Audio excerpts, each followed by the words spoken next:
अस्सलातु वस्सलामु अलैका या सय्यदी या रहमतल लिल आलमीन व अला आलिका व अस्हाबिका या सय्यदी या ख़ातमन नबिय्यीन।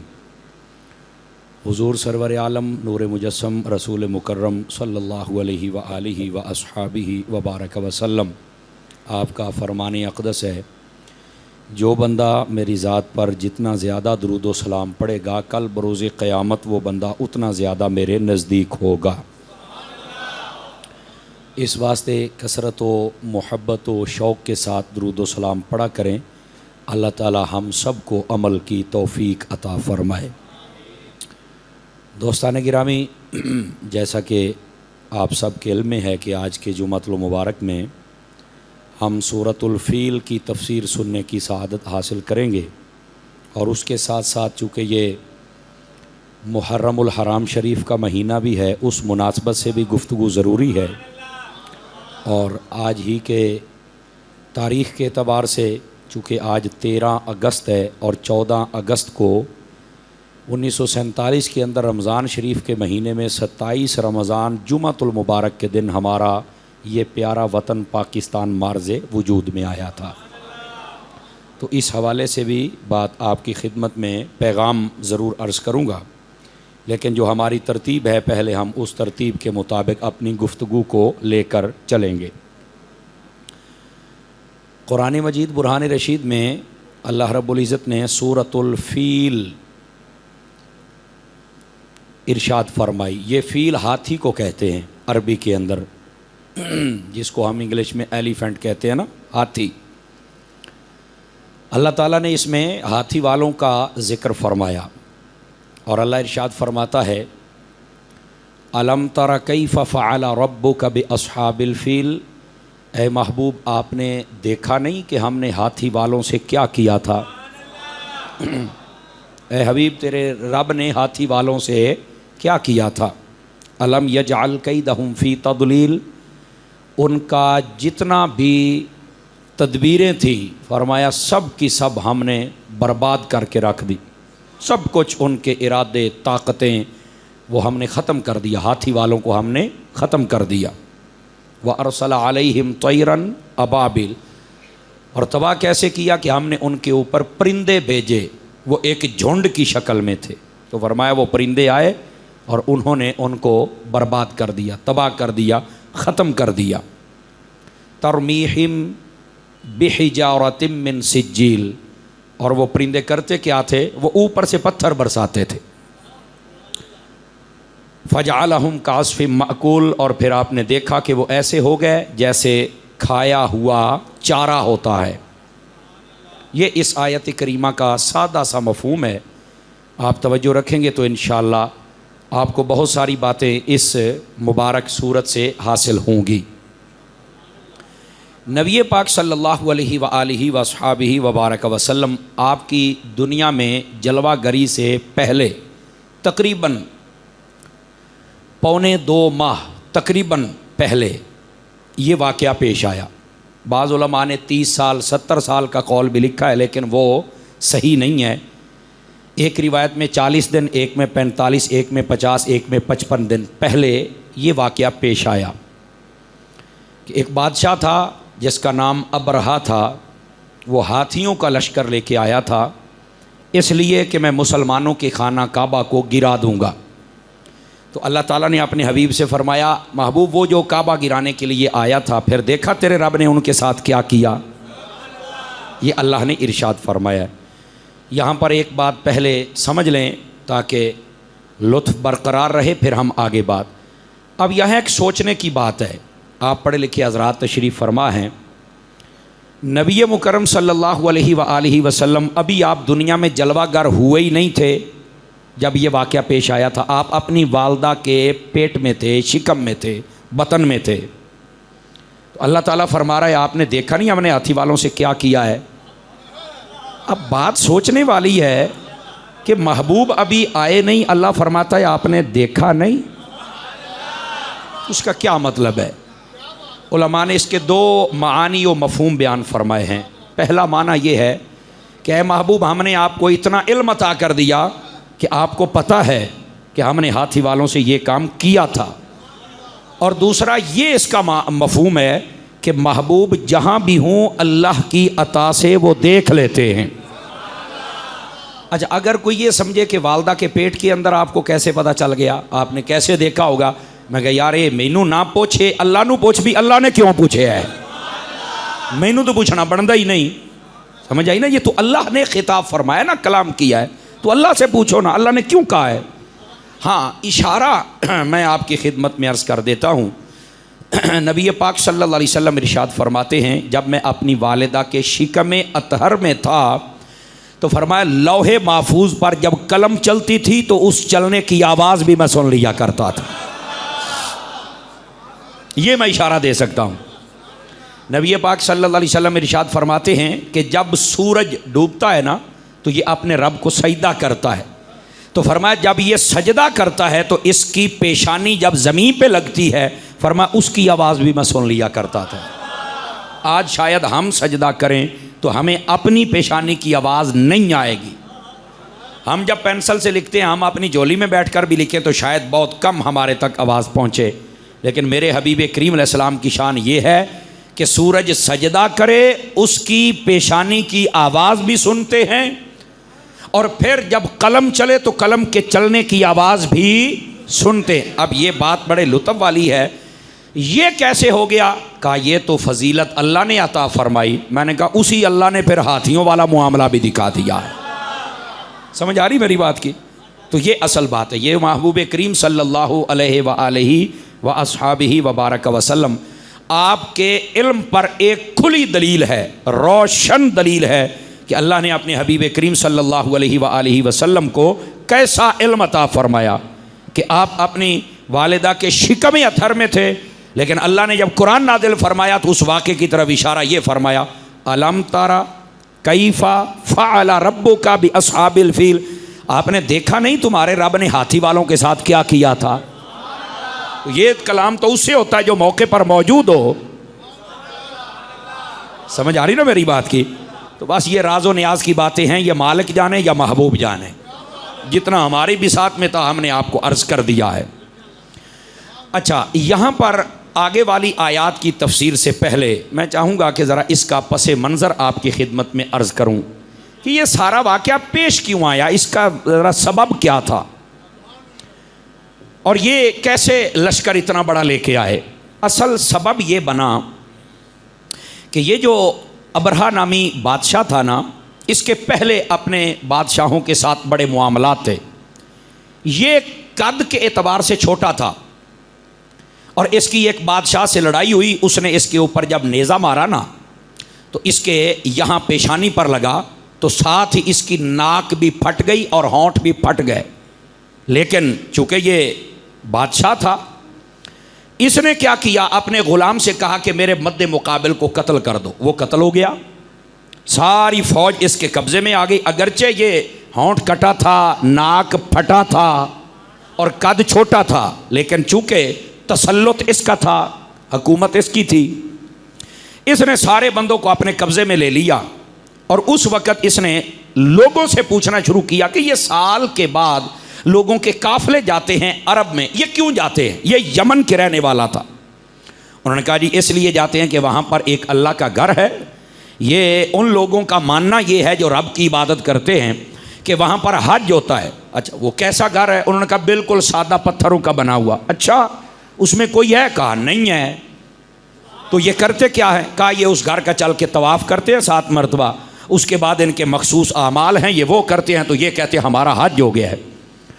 उसने ना दिलो दिमाग में सोचा कि यार ये लोग इतना सफ़र करके जाते हैं, ना हो तो कोई काबा इधर बनाया जाए।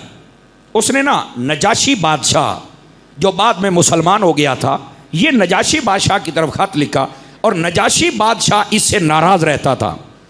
उसने कहा बादशाह सलामत, बात यह है मैं तेरे लिए एक ऐसा घर बनाना चाहता हूँ कि लोग अरब को भी छोड़ देंगे और आपके पास ही आएंगे, बस तू थोड़ा सा मेरे से राज़ी हो जा।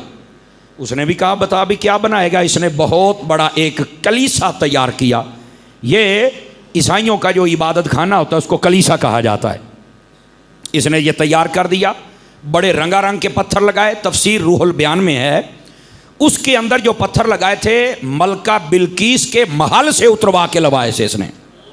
बड़ी इसने मेहनत की जनाब, एक इसने बहुत बड़ा महल तैयार कर दिया। अच्छा, लोग उस महल की तरफ आते नहीं थे तो इसने मशवरा किया कि क्या तरीका इख्तियार किया जाए कि लोग यहाँ आएँ। ये बात बड़ी समझने वाली है और आजकल के एतबार से हमारी कौम के लिए बड़ी समझने वाली बात है। उसने कहा ये कौम वैसे नहीं आने वाली, यहाँ थोड़ा सा लंगर पकाया करो। वह 5-7 बंदे बोले हो, बाकी गोई मार गए हो।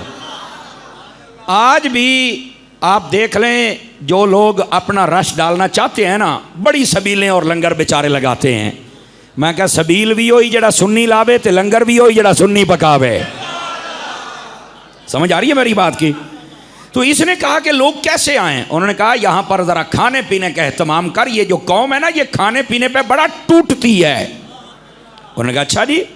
उसने जनाब खाने पीने के लिए इंतजाम कर दिए, रंगारंग के खाने बन गए। अब पूरे इलाके में खुशबू फैल गई। उसने बंदे भेजे, जो यहाँ आएगा पैसे भी मिलेंगे और लंगर भी मिलेगा। समझ रहे हैं मेरी बात आप सभी हजरात? आजकल भी मैं अहले सुन्नत के अहबाब से गुजारिश करूँगा कि आप मेहरबानी करके सिर्फ अपनी महाफिल में जाया करें, सिर्फ लंगर की खातिर आप कहीं और ना जाया करें। मेहरबानी ये समझाना हमारा फ़र्ज बनता है। ओए थोड़ी खा लो, हलाल दी ते चंगी ते खा लो ना, ते घरू ते खा लो। समझ आ रही मेरी बात की? तो इस वास्ते खुदा का खौफ किया करें। आप मेहरबानी फरमाएं वहाँ जाएं जहाँ पर आपको खुशबू आए, जहाँ पर आपको कुरान और हदीस सुनने को मिले, जहाँ पर आपकी मोहब्बत बढ़े सहाबा और अहले बैत से। समझ आ रही है मेरी बात की? जहाँ पर 5 नमाजों की पाबंदी हो। ओ जड़े शेरी हलाई जाते हो को जबाना भी है ना, इन बातों को समझिए मैं क्या कह रहा हूँ। तो मेहरबानी फरमाइए खुदा के वास्ते आप अपने घर को तरजीह दें, अपनी मसाजिद को तरजीह दें, ये सबसे बेहतर है। समझ आई? ये चंद चावलों की वो लुकमे लगाने और चमची लगाने के लिए अपने ईमान का सौदा ना किया करें। और ये बड़ी पुरानी साजिश है। अब्रहा ने भी जब वो कलीसा तैयार किया था तो आबाद नहीं हो रहा था। उन्होंने कहा कैसे करना? कहे थे रंगर पका, फिर देखना ये कौम टूटेगी। वो कौम ने आना शुरू कर दिया। अब ज़ाहिर सी बात है, कई जाहिल होते हैं जो पैसे की खातिर अपना ईमान बेच बैठते हैं। समझ आ रही ना? तो बहरहाल जो मैंने बात कहनी थी मैं समझा चुका। अब आपकी मर्जी है, आप अमल करें या ना करें। हमारा काम है पैगाम पहुंचाना और सही वक्त पर पहुंचाना। वो हमने पहुंचा दिया है। उसने जब ये मामलात शुरू किए तो बड़ा रश लग गया। उसने बादशाह की तरफ पैगाम भेजा, भाई यहाँ भी बड़े बंदे आते हैं। मक्का शरीफ वालों को जब पता चला कि यार इसने ये काम शुरू किया है, वहाँ से एक शख्स जिसका नाम ज़ुहैर बताया गया है, वो वहाँ से निकला और यहाँ आ गया। तफसीर रूहुल बयान के मुताबिक आते ही उसने ये काम नहीं किया, बल्कि उसने कहा कि मैं यार तुम्हारे साथ रहना चाहता हूँ, मैं भी इस कलीसा का खादिम बनना चाहता हूँ। उन्होंने कहा अरब का बंदा यहाँ का खादिम बन जाए और क्या चाहिए। उसको खिदमत गुजार रख लिया। उसने ना 2-4 महीनों में बड़ा अपना एतमाद बहाल कर लिया। जब एतमाद उसका बहाल हो गया, उसने कहा यार मेरा जी चाहता है कि आज रात कोई यहाँ ना रहे, मैं अकेला इबादत करूँ, आप चले जाएँ सारे। उन्होंने कहा ठीक हो गया जी। जब रात का वक्त हुआ ना, उसने बड़ा पेशाब किया सेहन के अंदर। समझ आई ना? उसने वो जनाब उसके जहाँ तक हो सका ना उसने दीवारों के साथ मल दिया, ज़मीन पे मल दिया और ख़ुद साफ़ सुथरा होकर रातों रात निकल के भाग निकला। जब सुबह आके उन्होंने दरवाज़ा खोला, देखा तो अंदर तो गंद मचा हुआ था। उन्होंने कहा ये तो वो कर गया जो मक्के का रिहायशी था। उसने बादशाह अब्रहा को चल के बताया। अब्रहा ने कसम उठाई कि उन्होंने मेरे बनाए हुए इस घर की तौहीन की है, मैं खाना काबा को गिराऊंगा। ये सबब बना था जी इस सारे वाक़े का।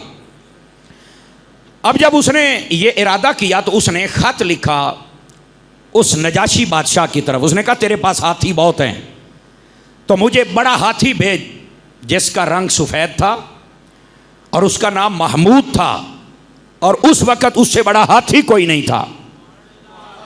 समझ आ रही? उसने कहा ये हाथी मेरी तरफ भेज, और हाथियों का और लश्कर भी भेज। बादों ने कहा 8 हाथी थे, बादों ने कहा 12 थे, बादों ने कहा 20 थे, बादों ने 100, बादों ने कहा हर बंदे के पास। ये आगे तफसीरी निकात होते हैं।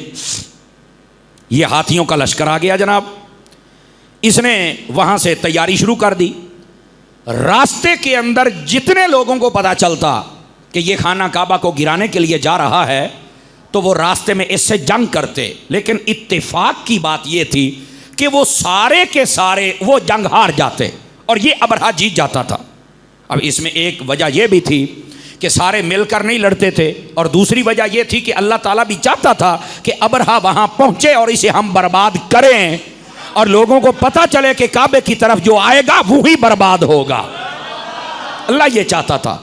समझ आ रही है? अच्छा, जितने लड़ते रहे वो जनाब ये उन पर गालिब आता रहा। खाना काबा के करीब जब पहुँचा ना तो इसके ना रूहुल बयान में ये बड़ी अजीब बात लिखी हुई, इसके दिल के ऊपर ना खाना काबा का रोब छा गया। अब ना ये बैठ गया अपनी जगह पर कि कोई आए और मुझे रोके कि हमला ना कर और मैं वापस चला जाऊं। इसके दिल में ये बात थी, लेकिन रोकने वाले सबके साथ तो ये जंग कर चुका था। अब इसे एक ही उम्मीद थी कि मक्के का कोई बंदा आएगा और मुझे रोकेगा।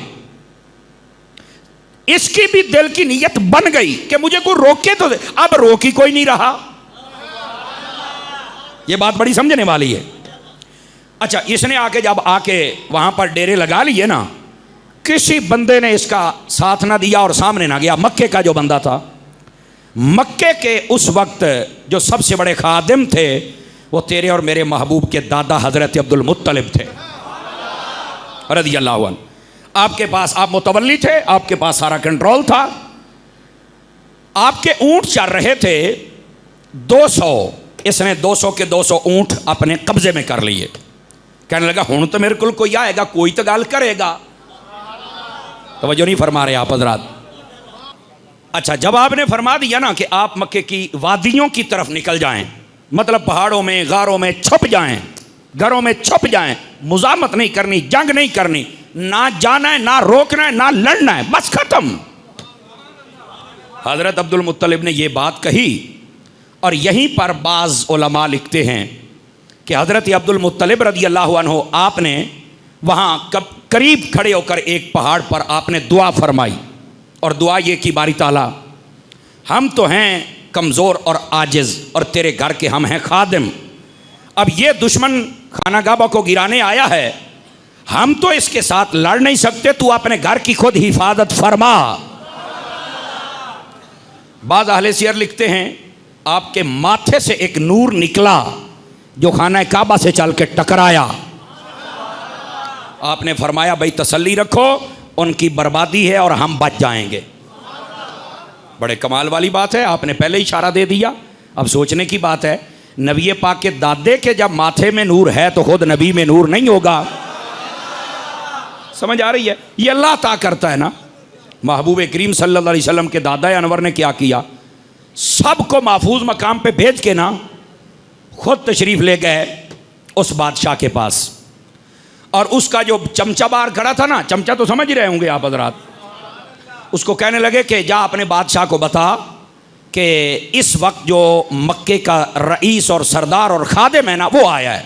अच्छा, उसने जाके बताया तो वो कहने लगा बता ये कैसा है। आपको मैंने पहले बताया कि अबरहा का कद छोटा था, जो नबी पाक के दादा जान थे ना इनका कद भी बड़ा था, ते सोने भी राज के सन, बड़े हसीनो जमील थे।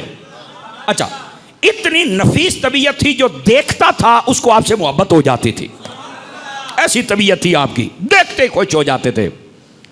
उस जो उसका चमचा था उसने कहा भी गल भी मैं बंदे बड़े वेखे ने पर असली बंदा मैं आज वेखे है।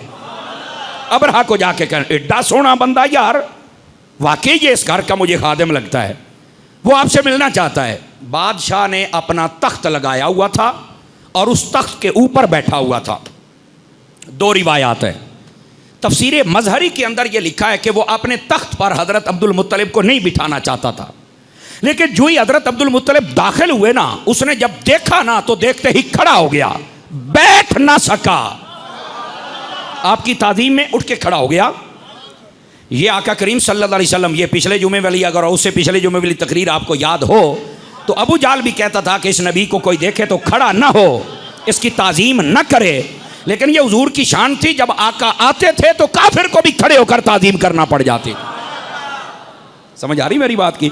तो जब काफिर ताज़ीम करते तो मुसलमान क्यों ना करें? मुसलमानों पर तो फर्ज है ना, व तुअज़्ज़िरूहु व तुवक्किरूहु, फरमा तुम्हारे ऊपर ताज़ीम व तौक़ीर फर्ज है। नबी पाक के दादा जान को जब देखा तो वो उठ के खड़ा हो गया। अच्छा, जो ही उठ के खड़ा हुआ ना, तफसीर मजहरी के मुताबिक उसने नबी पाक के दादा जान के लिए ऊपर बैठने का तो ना कहा, नीचे उतरा और कालीन पर जो उसने बिछाई हुई उसी पर बैठ गया और अपने बराबर में बिठाया। लेकिन तफसीर रूहुल बयान में यह लिखा है कि उसने जब देखा तो उसके दिल पर एक ऐसा रौब तारी हो गया कि आप अपनी कुर्सी एक ही लगाई थी, उठ के नीचे बैठ गया, नबी के दादे को ऊपर बिठा दिया। यह रूहुल बयान में लिखा हुआ है। अच्छा, जब आका करीम अलैहिस्सलाम के दादा जान वहाँ पे जलवागर हुए तो कहने लगे कौन है आप? आप फरमाने लगे कि मैं खाना काबा का मुतवल्ली और खादिम और नौकर हूँ। अच्छा, आप किधर आए हैं? फरमाने लगे कि 200 ऊँट तुमने जो काबू किया ना वो मेरे हैं, मुझे मेरे ऊँट चाहिए। तो कहते हैं वो चौंक कर उठा और भाग के आपके करीब आया और आके कहने लगा तुझे ये किसी ने बताया कि मैं क्यों आया हूँ? भाग के आगे आया, आपको ये किसी ने बताया कि मैं क्यों आया हूँ? आपने फरमाया मुझे बताया गया है। उसने कहा बड़े अफसोस की बात है, ये लफ्ज़ बड़े अफसोस की बात है, और मैं तुम्हारे काबे को गिराने आया हूँ, तुमसे लड़ने आया हूँ, और तुम हो के अपने ऊँटों की बात करते हो, तुम्हें मालो दौलत की पड़ी हुई है, काबा नहीं बचाना। हज़रत अब्दुल मुत्तलिब जड़ी गल की ना हौसले वाला बंदा बोले, आपने फरमाया भाई ज़्यादा तड़पने की बात नहीं है, उछलने कूदने की बात नहीं है, ऊँटों का मैं मालिक हूँ, ये मैं लेके जाऊँगा, काबे दा मालिक जाने ते काबा जाने।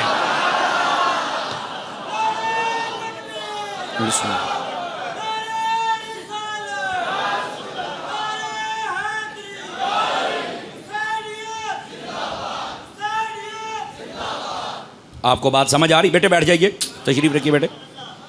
को बात समझ आई आप सभी हजरात को, जितने फ्रंट सीटों वाले बिलखुसूस बैठे हुए हैं? दोस्तानी अजीज, कितनी प्यारी बात कही। अच्छा, यहाँ पर रुकिए, एक अकीदे की बात भी कह लूँ। बाद लोग कहते हैं कि नबी पाक के जो दादा थे ना वो ईमान वाले नहीं थे। मैंने कहा मुझे ये बताओ, अगर ईमान वाले ना होते तो वो ये ना कहते कि विच बोत पै ने साढ़े खुदा भी अंदर ही ने तेरे ना मोक लेंदे ने। कोई माई कलाल मुझे साबित कर दे आपने बुतों की तरफ इशारा किया हो जैसे उनका कुफर साबित होता हो। आपने फरमाया नहीं, काबे दा मालिक मैं नहीं, मैं ऊँटा दा मालिक हाँ, ये ऊँट मैं लेके जाऊंगा, काबा जाने ते काबे दा मालिक मेरा रब जाने। आप रब को जानते थे तभी तो रब का तारुफ करवा रहे थे। तो कहाँ हैं वो लोग जिनको इतना इशारा ही नहीं मिलता? कैसे वो मौलवी बन के बेचारे स्टेजों पे बैठ जाते हैं जब ये फ़र्क ही नहीं बता सकते? तो उसने कहा जी आपने तो मालो दौलत की तरफ तवज्जो की। और फरमाया नहीं, यो कमड़िया मालो दौलत वाली गल नहीं, उठ मेरे ने तो मैं लै जाने ने, काबा जाने थे काबे आड़ा जाने। आपने फरमाया अगली भी सुन ला, मैंने ऊँट लेकर चले जाना है, ना हम जंग करेंगे ना रास्ता रोकेंगे, तू खुल के खेड़। समझ आ रही है आपकी बोली? मैं कह रहा हूँ खुल के खेड़, हम नहीं तेरा रास्ता रोकेंगे। उसको यही उम्मीद थी कि ये मुझे रोकेंगे और मैं चला जाऊंगा, चूंकि उसके दिल पर हैबत थी। इन्होंने भी कह दिया कि दब के रख। अब हजरत अब्दुल मुत्तलिब की शख्सियत को देखकर, हुस्न को देखकर, कलाम को सुनकर वो बड़ा मुतासिर हुआ। उसने कहा जी इनके ऊँट वापस कर दिए जाएं। आपने सारे ऊँट ले लिए।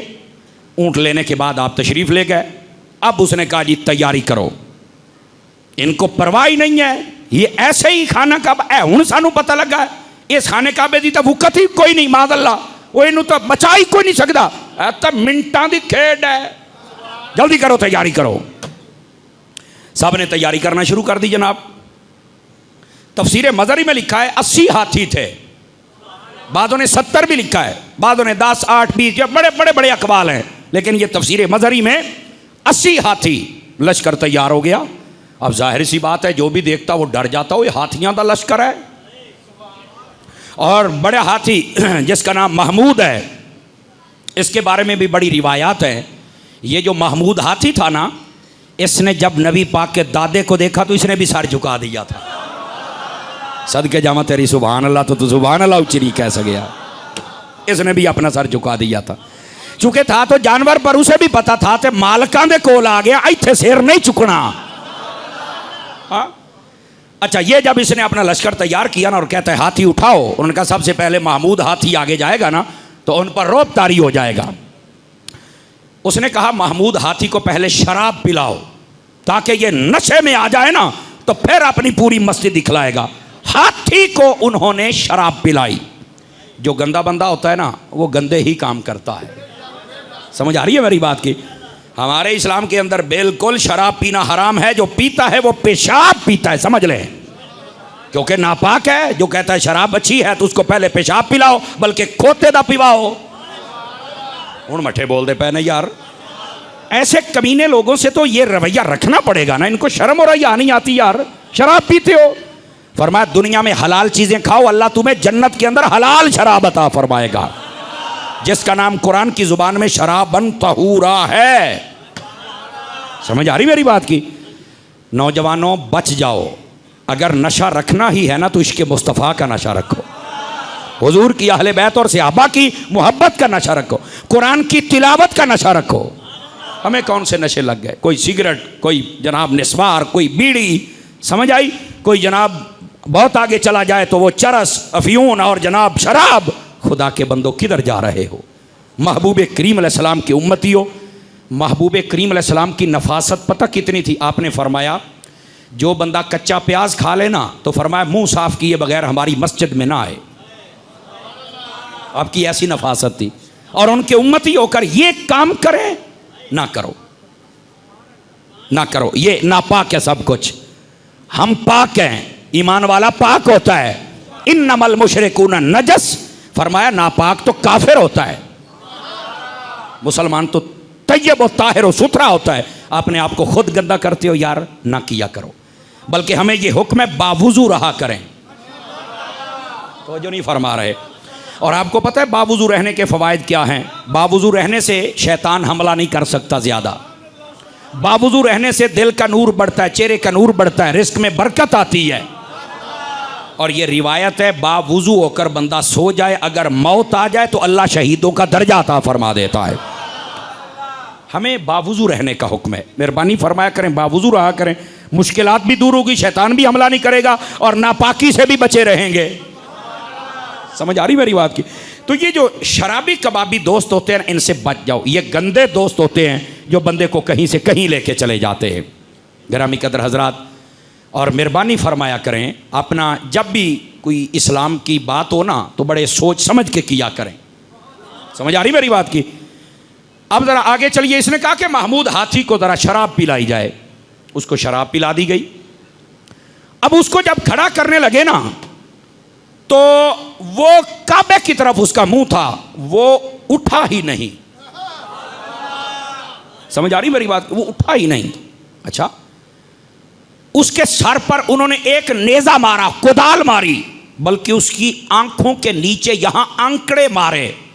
समझ आ दे? और जिस डंडे को कील लगे हुए होते हैं ना, केल उसको अंकड़ा कहते हैं, वो मारे। लेकिन हाथी ने कहा नहीं उठूंगा। उनको फिर समझ नहीं आई। अच्छा, उसने कहा यार इसका ना मुंह जरा यमन की तरफ करके उठाओ। उसकी जब नकेल उधर खींचगी तो फौरन उठ के भागना शुरू कर दिया उसने। तफसीर रूहुल बयान और मज़री को पढ़ें। मशरक की तरफ चला, मगरिब की तरफ चला, पीछे की जानिब चला, लेकिन जिधर काबा था उधर नहीं चलता था। जानवर हो के, हाथी हो, उधर नहीं चलता था। वो कहने लगा यार इसको क्या मसला क्या है, ये इधर को नहीं चलता। लेकिन उन्हें यह समझ नहीं आ रही थी कि अगर जानवर नहीं चल रहा तो तुम तो जानवर ना बनो। यानी डंगर नू समझ आ गई, उन्होंने समझ नहीं आई। अब हुआ क्या? अब इतनी बात हो रही थी, हजरत जनाब अब्दुल मुत्तलिब रज़ी अल्लाहु अन्हु आपने फिर दुआ के लिए हाथ उठाए। अल्लाह रब्बुल इज़्ज़त ने ना एक परिंदों का झुंड भेजा। तो कहने लगे ये कैसा है? कहने लगे ना चिड़ी है ना कबूतर है, एक दरमियाना ही साइज है। इसके बारे में मुफस्सिरीन किराम ने, कईयों ने लिखा उसके दांत बड़े थे, कईयों ने कहा पाँव बड़े थे, कईयों ने कुछ, कईयों ने कुछ। लेकिन सही बात यह है कि वो एक छोटा सा परिंदा था। क्या था? छोटा सा परिंदा। इसको अबाबील कहते हैं। ये समंदर के ऊपर उड़ता है और आज भी खाना काबा मगरिब की नमाज पढ़ें तो वो परिंदा ऊपर उड़ता हुआ आपको नजर आएगा। आज भी सदके जामा तेरी सुभान अल्लाह तो हैं, आज भी वो नजर आएगा आपको। अच्छा, हुआ क्या, ये जिस दिन लश्कर लेके आया ना अबरहा, उस दिन 17 मुहर्रम थी। कितने मुहर्रम की तारीख थी? मुहर्रम के अंदर बड़े बड़े वाक़यात हुए हैं। ये 10 मुहर्रम वाला वाक़या जो इमाम अली मुकाम के साथ है, इससे पीछे भी 10 मुहर्रम की लंबी हिस्ट्री है, और वो इंशाअल्लाह वक्त मुनासिब पर आपको अर्ज़ करेंगे। हो सका तो अगले जुमे ही अर्ज़ कर दूंगा। समझ आ रही है ना? हज़रत आदम अलैहिस्सलाम का दुनिया में तशरीफ़ लाना, तौबा का कबूल होना, नबियों का बहुत बड़े बड़े वाक़यात, ये 10 मुहर्रम को। और याद रख लें, क़यामत भी 10 मुहर्रम जुमे के दिन को आएगी। समझ आ रही है? तो ये मुहर्रम के महीने में बड़े बड़े काम हुए हैं। इमाम अली मुकाम की कुर्बानी तो है ही है, वैसे भी बहुत बड़े बड़े काम हुए हैं। और ये 17 मुहर्रम तफसीर मज़री के मुताबिक ये वहाँ पर काफिला अपना लेके आया था अबरहा बादशाह। और फिर इसका ये सारा मामला जो मैं आपको सुना रहा हूँ, इसने जब अपने लश्कर को आगे चलाता तो ना चलता, हज़रत अब्दुल मुत्तलिब ने दुआ फरमाई, ऊपर से एक परिंदों का झुंड आ गया। था क्या, उनके एक छोटा सा कंकर चूंच में होता था, एक दाएं पंजे में, एक बाएं पंजे में। इनको अल्लाह ने ऐसा इल्म अता किया था कि जिस जिस हाथी पर बंदा बैठा था उसके ऊपर आके ऐसे छोड़ते थे कंकर, रिवायत में है चने के बराबर या मसूर की दाल के बराबर ये कंकर था। जब छोड़ते थे तो वो पहले जो हाथी के ऊपर बंदा बैठा होता था वो लोहे का लिबास पहन के बैठा होता था। पहले उस लोहे के लिबास को फाड़ता था, फिर बंदे को फाड़ता था, फिर हाथी भी फाड़ देता था। और जैसे हम चारे को काटते हैं ना मशीन में डाल के, थोड़ी बोलिए चारे पट्ठे कुतरींदे पैन, इस तरह करके भूसा बना के बिल्कुल उसको बखेर दिया जाता, बिल्कुल तबाही हो जाती। अच्छा, यहां पर एक लुत्फ की बात, सारे का सारा काफिला वहीं पर तबाह नहीं हुआ था। समझ आ रही है? वहां पर अक्सर लोग मर गए, बाकी परिंदे ऊपर उड़ते रहे और इन्हों यमन ताई चेक के ले गए। ये जो अबरहा बादशाह था ना, इसको वहीं पर एक बीमारी लग गई। अभी आगे कर कुछ नहीं सका, अजाब तो वहीं पे आ गया। अब ये भाग निकला, कोई इधर जाता, कोई इधर जाता, कोई इधर जाता है। और मजे की बात, ये जब आया था ना तो रास्ते में कुछ बंदे कैद करके लेके आया था कि मुझे मक्के का रास्ता बताओ। जब वापसी जाने लगा वो बंदे सारे भाग निकले। ये होना था मैनू राह तो दसो मैं जाना किदे। ये अब ये कहता है। अच्छा, इसके साथ अल्लाह ने चंद बंदों को उस मैदान से बचा लिया, भगाया, इनको जलील किया जैसे करने का हक था। कहने लगे जब ये यमन में पहुंचा, एक तो इसको बीमारी लगी हुई थी और बीमारी भी बड़ी अजीब। अच्छा, इन सब के सर के ऊपर एक परिंदा उड़ रहा था। ये बड़ी कोशिश करते कि हम इसको भगाएं। अब परिंदे को कैसे वो निशाना बनाते, वो इधर हो जाता है, इधर हो जाता है, ये उड़दा उत्ते ही फिरदा, वो आखनो साड़ी मौत ते साढ़े उत्ते फिर दी। ये जब दरख्त पर बैठते तो वो फिर भी ऊपर खड़ा रहता, ये कहीं मकान में छुपते वो फिर ऊपर रहता। वो जो नहीं फरमा रहे, ये परिंदे इनको यमन तक लेके गए, ये जो चंद बच गए। अच्छा, पूरे रास्ते में ये मरते ही गए। वहां पर तो जिन्होंने मरना था अल्लाह ने इबरत का निशान बनाया, बाकियों को पूरे रास्ते आहिस्ता आहिस्ता वो परिंदे मारते गए, ताकि पूरी दुनिया को पता चले कि काबे के दुश्मनों का ये हाल होता है। समझ आ रही? वहां तो होना ही होना था, पूरी दुनिया को ये भी पता चले। जब वहां पहुंचा, रिवायत के लफ्ज हैं कि वो जो अबरहा था वो जब यमन में पहुंचा तो उसकी कैफियत ऐसे थी जैसे मुर्गी का चूजा होता है ना, चूचा इसकी तरह, यानी उसकी खाल भी उधड़ गई तकरीबन और चला भी नहीं जाता, लागेर हो गया। आखिरकार अल्लाह तबारक व तआला ने फिर उस पर वही परिंदा मुसल्लत किया और सब लोगों के सामने तबाह व बर्बाद होकर मर गया। रूहुल बयान में इसका यह वाकया भी लिखा है कि उस वक्त उसने नजाशी बादशाह को बुला लिया था कि जल्दी आ जाओ, हमारे ऊपर गजब हो गया है। इधर से नजाशी बादशाह आया और इधर अबरहा सामने था। नजाशी के सामने उस परिंदे ने कंकर फेंका और वो तबाह व बर्बाद हो गया। ये था सारा पसे मंजर। अल्लाह फरमाता है अलम तारा कैफा फ़अला रब्बुका बि अस्हाबिल फील, ऐ हबीब आपने देखा नहीं तेरे रब ने हाथी वालों से क्या किया था। अलम यजअल कैदहुम फी तदलील, फरमाया उनके हर तदबीर को हमने ज़ाया करके रख दिया। अब वो तदबीर क्या थी उनकी? तदबीर ये थी कि ये खाना काबा को खुद ही छोड़ दें, वो भी ना काम आई। अपना कलीसा बनाए, लोग इधर आ जाएं, ये भी तदबीर कामयाब ना हुई। रास्ते के अंदर जंगे लड़ते थे, लेकिन वो सब पर गालिब आता रहा ताकि ये तदबीर भी ख़त्म हो जाए, आगे पहुँचे। वहाँ आकर भी उसकी ख्वाहिश थी कि मुझे कोई रोक दे, मैं चला जाऊँ। अल्लाह ने ये तदबीर भी ख़त्म कर दी। अल्लाह फरमाता है हमने उनकी सब तदबीरों को ख़त्म कर दी और लेकर हाथियों को गए थे। और आपको पता है ये जो हाथी होता है ना, हाथी, इसके भी बड़े अजायबात है। हाथी जसामत के तबार से सबसे बड़ा जानवर है। रूहुल बयान में लिखा है इसके सामने जब बिल्ली आ जाए तो ये घबरा जाता है, डरपोक कितना है। तो जिसम ਇਹਦਾ मतलब है ज़्यादा कोई बहुत बड़ा जसीम हो तो उसको देखकर डरना नहीं चाहिए, उसके दिल में पता नहीं क्या गुजर रही होगी। तो जो हाथी है उसके बारे में तफसीर रूहुल बयान में लिखा है जब इसके सामने बिल्ली भी आ जाए तो डर जाता है। और यहां तक मैं रात पढ़ रहा था तो मैं हैरान हो गया, फरमाया चूहा आ जाए तो कांप जाता है हाथी, चूहा आ जाए तो कांप जाता। वो केड़ी बला आ गई, मर रहे तू हाथी है। नहीं तवज्जो फरमा रहे आप हजरात। गिरामी कदर हजरात, यहाँ पर यह बात समझने वाली है। ये जो हाथी होता है ना, हाथी ये 7 साल तक हमल में रहता है। समझ आ रही है? ये भी मैंने रात ही पढ़ा है। मैं खुद जब पढ़ रहा था तो मुझे बड़ा महसूस हो रहा था कि बड़ी नई नई बातें हैं भाई। और उसके बाद अमूमी तौर पर जब ये बच्चे को जन्म देता है तो ये पानी के अंदर खड़ा हो जाता है और खड़े खड़े अपने बच्चे को जन्म देता है। समझ आ रही? और वो जो बाकी हाथी होते हैं वो सारे के सारे इसके करीब खड़े रहते हैं। क्योंकि हाथी जब बच्चे को जन्म देता है तो उस वक़्त सांप बड़े भाग के इनके करीब आते हैं। तवज्जो नहीं फरमा रहे आप? सांप, और बाकी हाथी सारे सांपों से जनाब वो बोलते रहते हैं और सांप फिर डर के मारे इनके करीब नहीं आते। ये हाथियों की भी कुछ हिस्ट्री थी थोड़ी बहुत, मैंने कहा चलो ये भी आपको सुना दूं। तवज्जो ऐसा बदरात की। तो ये हाथी के बारे में भी कुछ मालूमात थी जिनका सुनना आपके लिए ज़रूरी था। अल्लाह तबारक व तआला ने ये जो हाथियों का लश्कर था इनको तबाह बर्बाद कर दिया। और वो जो महमूद हाथी था वो आगे नहीं जाता था, पीछे की तरफ जाता था। उन्हें फिर समझ नहीं आई, लेकिन अल्लाह तबारक व तआला ने उन सबको वहीं पर हलाक कर दिया। लेकिन वो जो बच गए थे सारे रास्ते के अंदर हलाक होते रहे, ताकि बाकियों पर भी अया हो जाए वे काबे अल मुँह नहीं करना। समझ आ रही है?